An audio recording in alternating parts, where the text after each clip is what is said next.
And good morning. Welcome to today's presentation of Bob's Coffee Chat. And our topic today is Love Your Business Enough to Change It. And our presenter is Christi Corradi. Christi is a dynamic, inspirational international speaker. She is the author of two books, Beyond the Box, which goes further than out of the box thinking, and The Creative Way in 5 minutes a day, a program to awaken creative thinking with the daily practice. She also leads transformational small groups to foreign countries for fun and fulfillment. And I think she's excited about scheduling some of that down the road this year. But today, Christy's going to show us how to improve our outlook and profitability. So, Christy, I think your tagline is we can transform our lives into a masterpiece. Are you going to show us how to do that today? I'm going to give you some tools to do that. Absolutely. So thanks everybody for joining me today. And, my mission statement is that I know that there is a masterpiece within us, something we came here to give and share in the world. And it's not only our privilege, but it's our responsibility to really get in touch with that and then bring that into the world. And there's so many people that don't know that about themselves. They don't know what their masterpiece is. And there are people that know what their masterpiece is, and they don't know how to really truly bring that into the world. And so that's a lot of the work that I do, both as a life mastery consultant as well as an intuitive artist. And so today I'm going to talk a little bit about how you know if you haven't discovered your masterpiece. And then I'm going to give you some tools on how to move forward in the masterpiece that will either emerge or that you are living right now, and how to bring it into a greater way into the masterpiece. An art piece sitting, I've been painting through the pandemic, and I haven't been having art shows or things like that. I'm also an artist, and I'm almost to the brink of I have no more room to store my paintings. And it's like, if you have a masterpiece and you just keeping it small, that's what happens. It's like and then it gets disappointing to do yet another painting that's going to hang on the wall. Our masterpiece is really meant to bring in. Our masterpiece is meant to be shown to the world.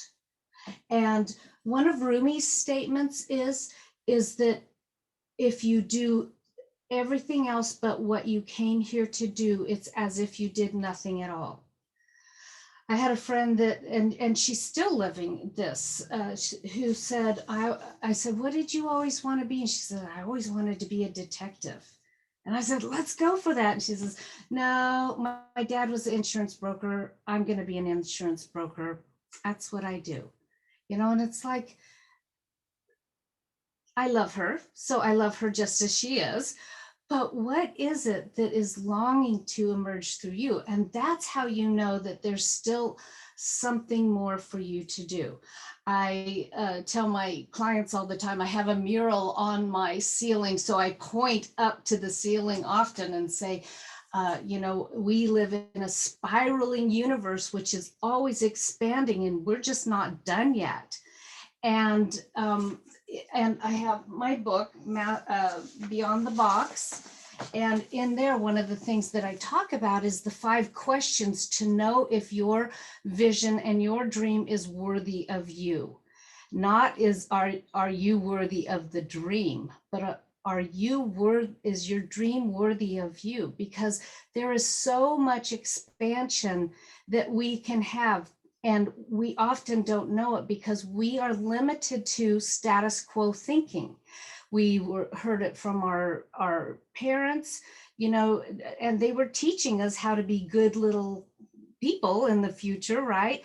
But we thought that's the way that it always has to be. It kept us safe, it got us to where we're going.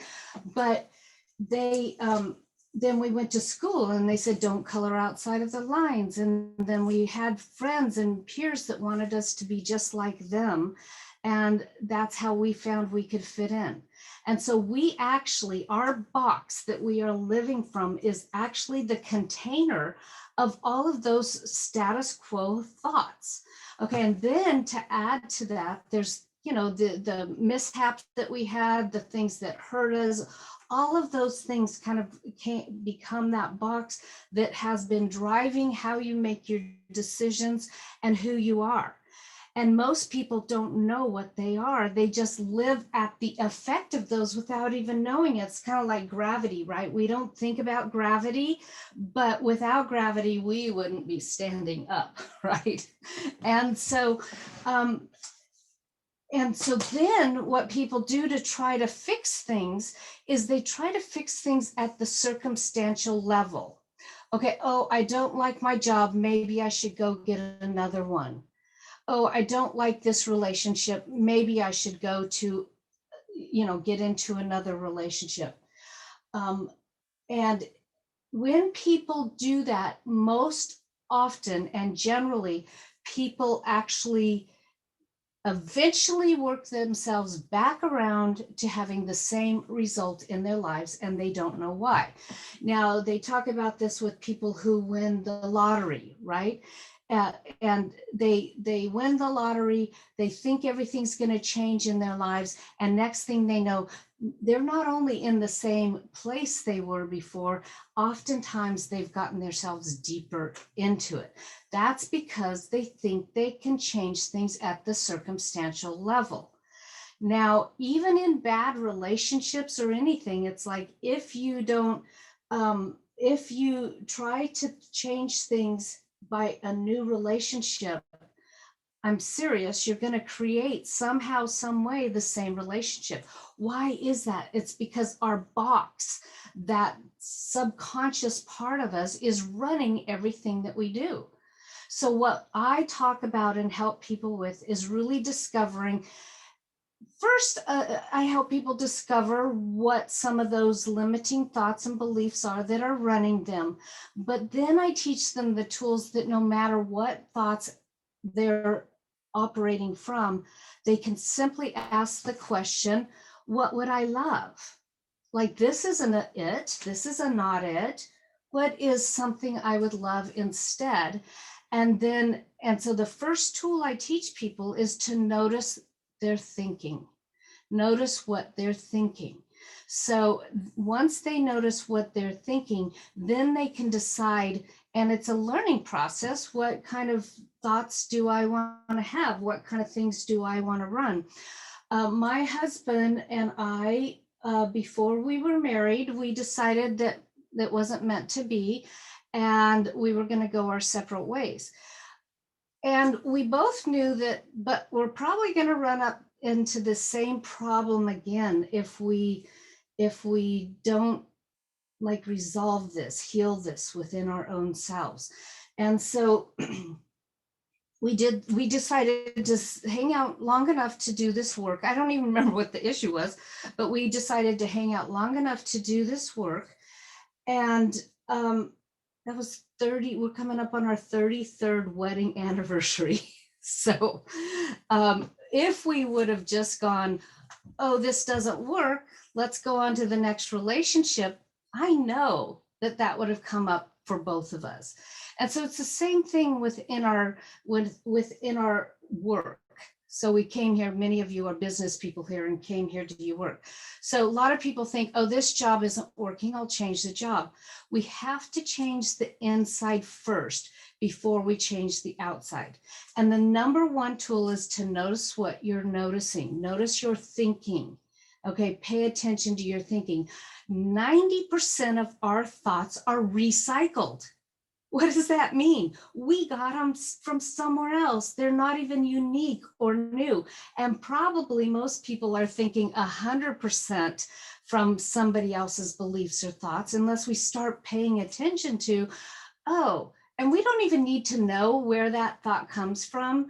I work with people on helping to discover that, just so they can get that sense of, how do I take this thought and make a change for this new thinking, and how do I input a new thinking? It's just like getting a new hard drive, right? And putting in, I'm not a big techie person, but getting all kinds of new programs and things that now you can do more. because you didn't just keep using the same program to do the same thing over and over again. So,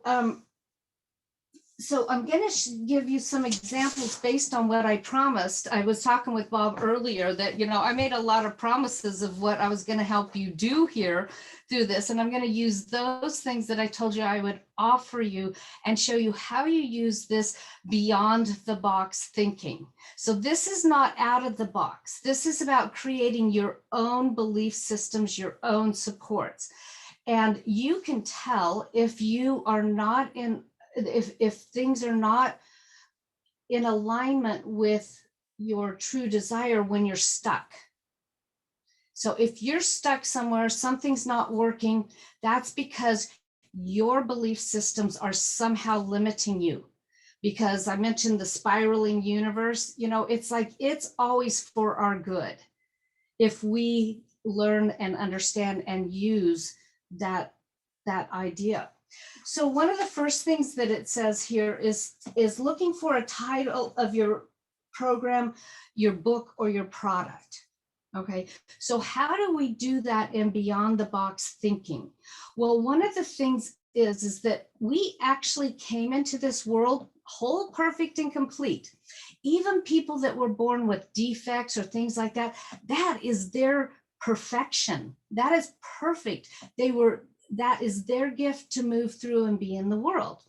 And then we started buying into other people's beliefs about us. Okay, so if we want to find what that title of a program or a book or product is, first to acknowledge that somewhere within me, I have the wisdom to know that. Now, when I say that with a lot of my clients, they go, oh, but I've tried and I did it. This is about getting out of your own way.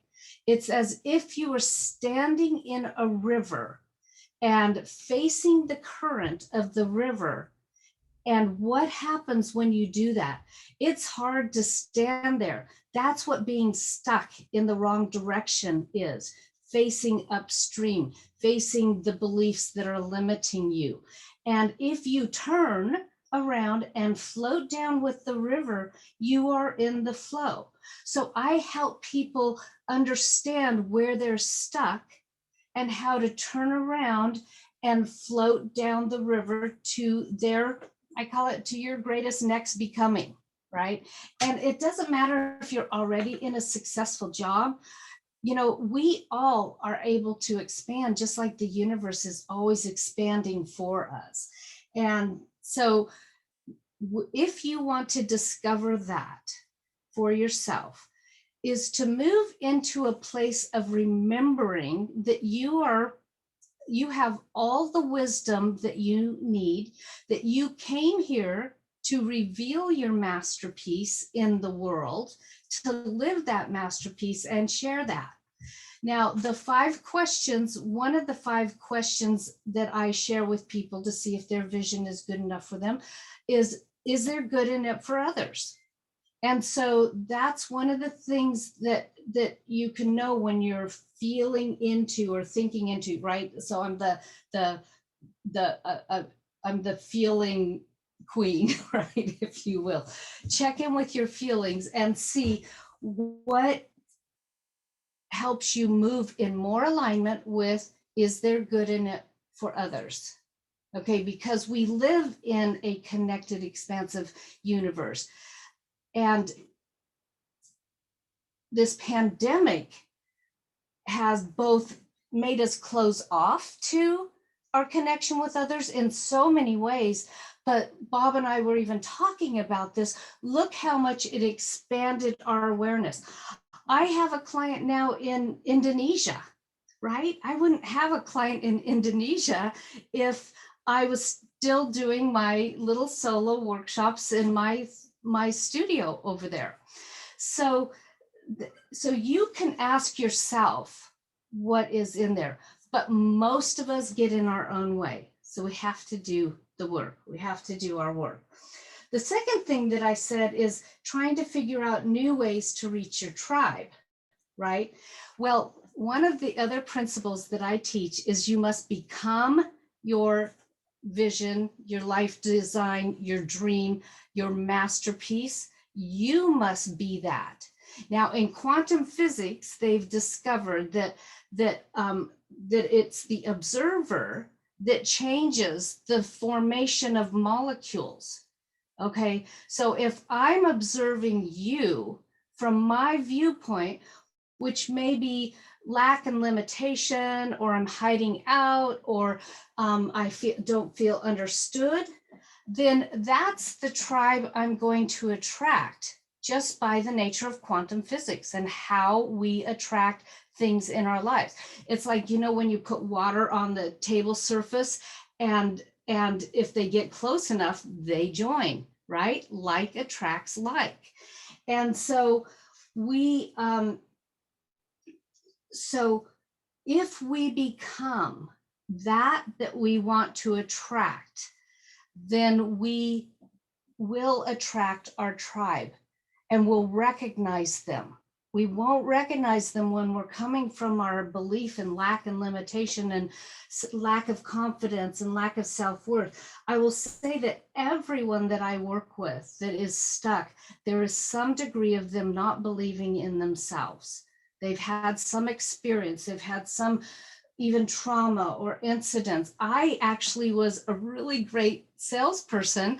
I sold advertising when I was in college for Chamber of Commerce magazines and stuff. And I was great at it. I could, I believed in it. I thought it was a really great source. And one day I went in and this was in a small town up in Oregon, and this guy was just opening up an ice cream parlor. And I went into, I said, wouldn't it be cool to have your picture on the back of the catalog, so that when people come into town, they know where to find the ice cream parlor? What a joyous, exciting thing. He goes, yeah, that's really great. And so I wrote up the contract and I said, could you draft the check for me? And he said, oh, come back tomorrow. I need to talk to my wife. And I came back in the next day, and he took the contract in front of my face and tore it up. And he said, you used high pressure sales techniques on me. What did I use? I was using joy and enthusiasm and belief and wanting to support and give him. Well, I know what happened in my head. His wife probably went, what? You're going to spend that kind of money? Are you crazy? Right? But what I took at that time, now I was young, I was in my 20s, and I just went, no way. I am not a salesperson. I am not going to trick people into things. And I will tell you, that haunted me forever. And I avoided everything to avoid doing my masterpiece in the world, because I didn't want to sell it, right? And so that ran me for many, many years without me needing to know it, without me healing that or working on that. Okay, so what we want to do, what we can do, is to become, like in that situation, to become the very true, authentic salesperson. And what is sales for? What is advertising for? To let people know what you have, right? And then when they know what you have, they can say, that's for me, that's right where I'm at, or no, not right now, or that doesn't even relate to me, right? And so we become that we want to attract, just like attracting your tribe, right? To be authentic, friendly, exuberant salesperson who only has other people's best interest in mind. And that's the tribe you will attract. And that also relates to the next thing, which was how to break out of your previous limits to life and experience your dreams and things like that. So it's really back to paying attention to the things that you would love. So I have something from my book here. In this book, I have a lot of tips. In fact, there's 12 chapters, and it goes from design, critique. I use the art metaphor, right? Design, critique, and create. And in this, we design your masterpiece. And this is also the work I do in my coaching groups and my one-on-one clients and so forth. We design the masterpiece. We then see what's in the way, because unless you are manifesting it now, creating it now as your life, there are things in the way, because that's just the energy of the universe, right? And so then I help you critique. I don't have your answers. I help you critique what's in the way. And then the third part of the book is create. And that is how there, from that place of not trying to change things at circumstances, but changing things inside of you at the deepest level. How do you therefore create that, your masterpiece in the world? So I'll just read you. These are actually a couple of statements from some other people that I've put in here. One is by Emerson. Stand guard at the portal of your dreams. What exactly do you guard against? You guard against the beliefs that no longer serve you, such as limiting stories of your past that you are continuing to tell yourself and reliving. I was at this workshop one time, and this guy just loved telling the story of his heart attack, right? And this happened, and this happened, and this happened. And I'm like, don't ever tell that story again. You don't want to have another heart attack. Right. And so the next time I saw him, he goes, I don't tell that story anymore. But then the next time I saw him, he says, I do tell that story now, but to help people. And so there was a transformation of how that thought was crossing the threshold of his thinking. Right. And so also, one of the worst things that people do is they let the bad news on the TV and the collective status quo thinking influence their thoughts. Don't allow yourself to do that. It is about knowing and operating from a greater truth. Now, I have a whole thing about news and but we're not going to go down that slippery route. However, Eleanor Roosevelt said, all the water in the world can't drown you if you don't let it in you. So if you pour the junk in along with your new self set point, which is part of the book process, right? You will have to continue to do a lot of cleanup. That's not all bad. Sometimes when you see old thinking not matching up with your new direction, you can use that awareness to start cleaning it up. And so in here, I talk about the law of thinking. Whatever you pay attention to, you create. And so this book is a really great guide about how to take these steps into not changing things at the circumstantial level first. You'll get there, but how to change them first from the inside out, and then actually be a magnet and attract that you want to create. Now, there's a metaphor that it's actually not a metaphor. A scientific truth is that the wind doesn't actually blow. The wind actually pulls into a low pressure front. Okay, we have this perception that it blows, but it's actually moving to a low pressure front. What is a low pressure front? Well, I was at a conference with my mentor and teacher one time, and she says, who wants to share what what you're here for? And I stood up and I said, I'm here to be the high pressure front that the wind comes to, so that I am the magnet that attracts my tribe and blah, blah, blah. And she goes, that's all wonderful, Christy, but did you realize you said high pressure front? And I went, oh my gosh. And I realized that's how I was trying to do it. I was trying to make it happen. I was trying to do it. And it was all working at the circumstantial level. But what I really wanted to do, and that I work at doing and I help people do, is to become the low pressure front, to become that I want to create. Authentic, kind, caring people that I can serve in the work I do. Now, as an intuitive artist and also as an art therapist, I have developed a way of helping people actually discover both what their life design is or their vision, but in a very different, unique way, in a visual way that they can feel it. And then also to help them discover where they're stuck at. And as an art therapist, I used to sit at my art therapy table and try to encourage people to use art to discover all of these things, right? And people go, I don't know what to draw. What am I supposed to draw? What this? And I started drawing for other people. First, I started drawing for myself for this discovery, and then I started drawing for other people.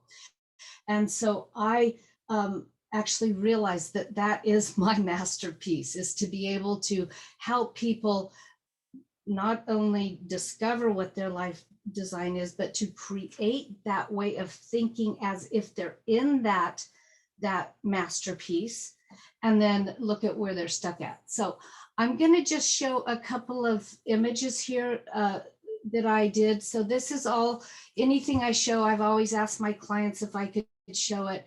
And this is actually, this is by a woman that is a business strategist, and she works with corporations and things like this. And sometimes she just gets a little stuck in how to find her own answers. So she comes to me. Now what happens is I sit over here and I scribble while we're talking. I'm not sure what's going to emerge, and then something begins to emerge. Then I show this to the client and they say, oh, I see. So she had a situation where she was looking for the answers and is like, oh, I see in these 3 containers here is the answer. So what we did here is I redrew these and still talking to her, and these got a little bit more detailed. Now, to you, that may not look like anything, or it may look like something very different or different experience than she had when she looked at him. She looked at him and said, oh, this pink one over here is blah, blah, blah.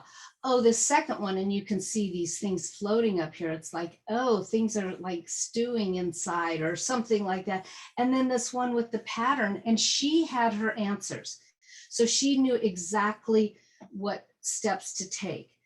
And so this is just one method that I use, but I've given you quite a few things to think about here. And the number one thing is to notice your thoughts. Begin thinking your thoughts. Then ask yourself what you would love instead. And I call that the remedy thought. Okay, and then from there, become that. In what I encourage is a daily practice of being in that place of that success. This book, I actually created drawing templates for people to do kind of a drawing meditation. So whatever you need to do, or looking at the life design image or your mission statement or your legacy. I'm actually in another workshop right now, and it's like, what do you need to do to be in that place of coming from your vision, from your life design, rather than trying to get to it? Become the low pressure front. Become that masterpiece that you are here to give in the world.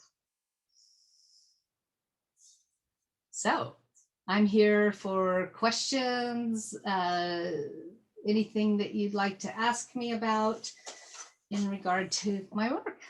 Thank you, Christy. That's a fantastic presentation.